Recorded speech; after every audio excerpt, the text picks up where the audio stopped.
माननीय सभापति महोदय, अभी इस सदन में हमारे साथी गोखले जी द्वारा जो भारत के उस राज्य को रिप्रेजेंट करते हैं जो फाइन आर्ट्स और गरिमा में अपना एक उच्च स्थान रखता है, जिसे बंगाली भद्रलोक कहा जाता है, परंतु आज उस इनिशिएशन के साथ मुझे लगता है उस भद्रता के साथ जो क्रूर मजाक हुआ है उसके ऊपर बात करते हुए मैं पीड़ा के साथ अपना निवेदन प्रारंभ करता हूं। आज हम गृह मंत्रालय के विषय में चर्चा के लिए एकत्र हुए हैं और हमारी सरकार 26 मई 2014 को आने के बाद गृह मंत्रालय की टोन एंड टेनर में क्या परिवर्तन आया, इसे मैं सिर्फ दो वानगी में बताना चाहता हूं।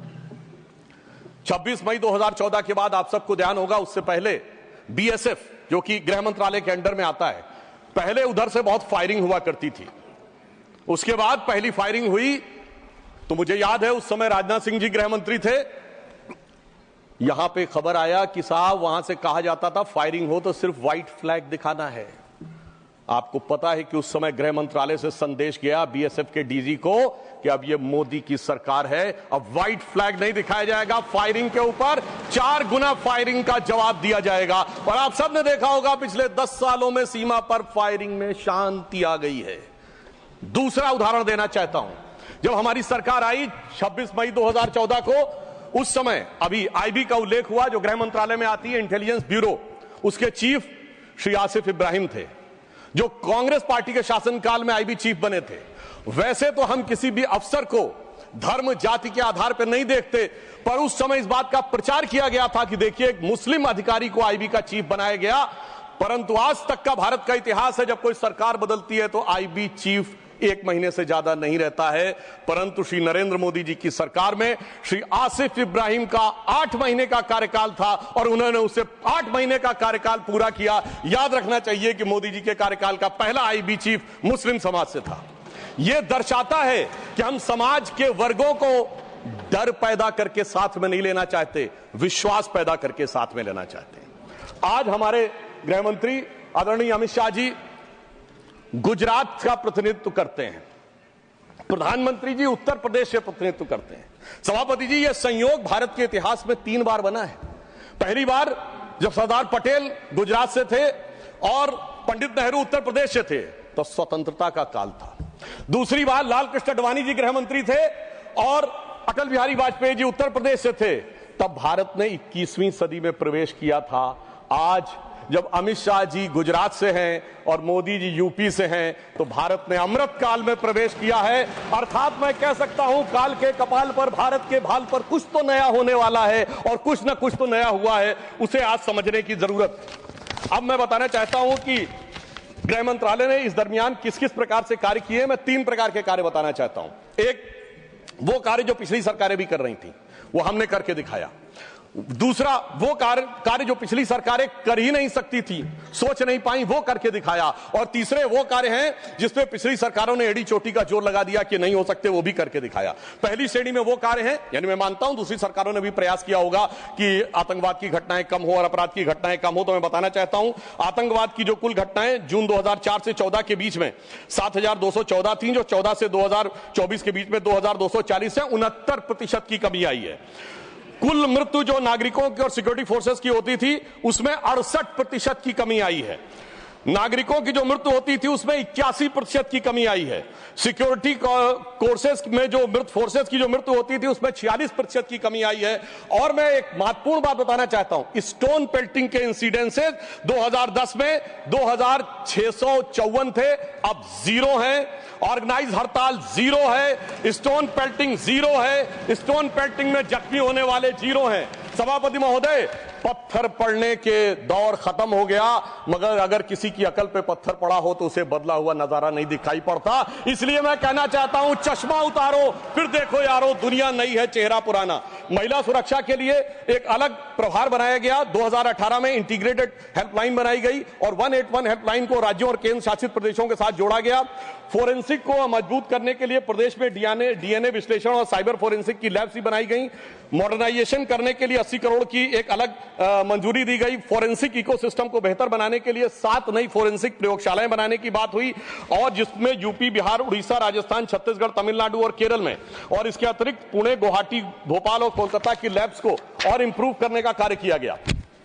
ये वो कार्य हैं जो पिछली सरकारों ने सोचा नहीं था वो कर पाए। मैं उदाहरण देना चाहता हूं। एक है सीएए का उदाहरण अभी हमारे साथी ने दिया।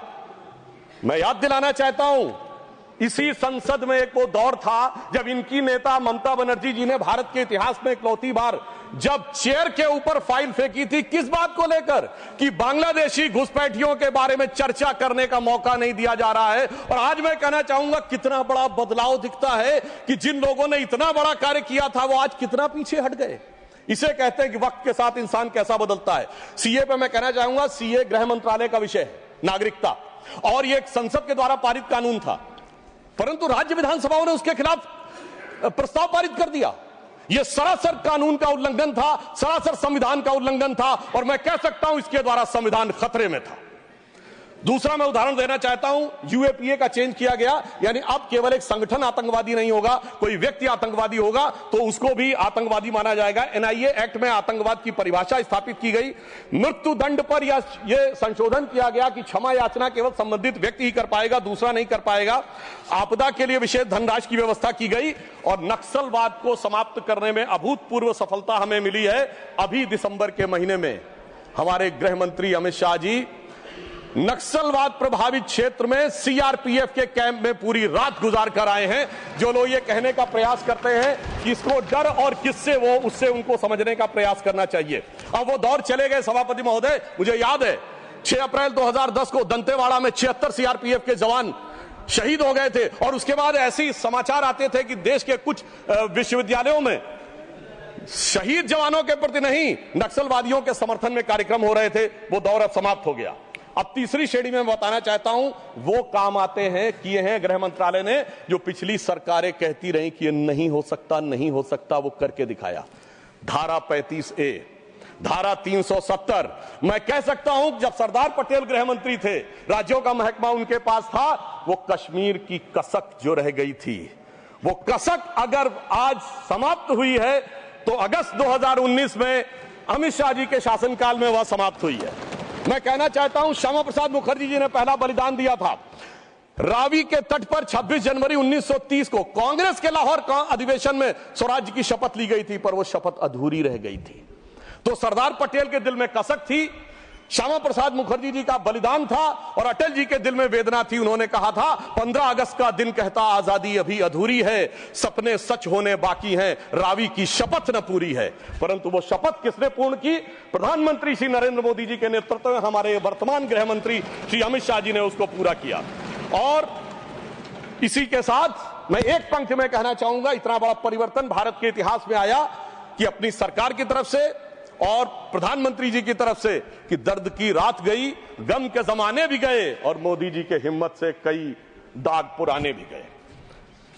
इसके अलावा जो कश्मीर में बड़ा परिवर्तन आया, मैं एक उदाहरण बताना चाहता हूं। अभी हमारे साथी ने डर का उल्लेख किया, तो मैं बताना चाहता हूं 10 सितंबर 2024 को भारत के पूर्व गृह मंत्री सुशील कुमार शिंदे जी का बयान था कि मैं गृह मंत्री के रूप में जाता था तो डल लेक में मैं गृह मंत्री के रूप में होता था, और डर के मारे उनकी क्या हालत होती थी, वह शब्द संसदीय नहीं है।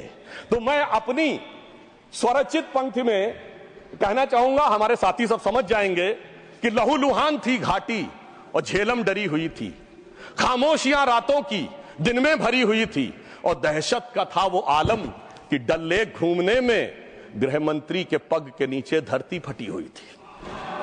और आप समझिए आज हमारी स्थिति यह है कि हमारे गृह मंत्री वो हैं जिनको देखकर आतंकवादियों की छाती फटने लगती है, और आतंकवाद के समर्थन करने वालों के छाती में दर्द होने लगता है। सभापति जी, मैं कहना चाहता हूं, उनकी सरकार और हमारी सरकार में अंतर था जो भारत की परंपरा में है। उन्होंने बहुत दिन नाग पंचमी की, नागों को दूध पिलाया। हमने जन्मेजय का नाग यज्ञ करके दिखाया जिसमें सारे नाग आकर समाहित हो गए। तो मैं एक पंक्ति में कहना चाहूंगा, कश्मीर घाटी को लहूलुहान करने वालों सुनो, एक भी शहीद हुआ जवान नहीं भूले हैं, और दूध भी पिलाते हैं परंपरा हमारी मित्र, किंतु नाग यज्ञ का विधान नहीं भूले। और मैं ये कहना चाहता हूं, दूसरा उदाहरण, एक सिर्फ दूसरा उदाहरण, हमारे कांग्रेस के युवा नेता जिन्होंने तथाकथित भारत यात्रा निकाली, उसी कश्मीर कहते हैं कि हालात नहीं बदले। इस पूरे देश ने वो दृश्य देखा जब भैया और बहन दोनों सुरक्षित वातावरण में मधुर मनोभावों के साथ बर्फ के गोले के साथ खेलते नजर आ रहे थे। और ये वही कश्मीर था जहां उनके गृह मंत्री के पैर के नीचे धरती फटी जा रही थी। इतना बड़ा बदलाव भी दिखाई नहीं पड़ता। मैं पूछना चाहता हूं मेरे भाई कि अगर आप ये कहना चाहते हैं वही कश्मीर था जहां ऐसा इसके झंडे दिखाई पड़ते थे, जहां पाकिस्तान जिंदाबाद के नारे दिखाई पड़ते थे, वहां पर अगर आरजी और पीजी दोनों एक साथ सुरक्षित थे, एसजी भी खुश रही होंगी, मुझे लगता है जीजा जी को भी खुशी का एहसास होना चाहिए। मैंने किसी का नाम नहीं लिया है। और इसके लिए गृह मंत्री जी को साधुवाद देना चाहिए कि कश्मीर में इतना बड़ा बदलाव देखने को मिला है। कम से कम इतना तो करना चाहिए। और मैं अपने साथियों से कहना चाहूंगा जो उनके नेता बोलते हैं डरो मत, हकीकत का सामना करो कि कितना बदलाव आया है, इसको स्वीकार करो, डरो मत। डरने का काम देश के विरोधियों के लिए छोड़ दो हमारी सरकार में।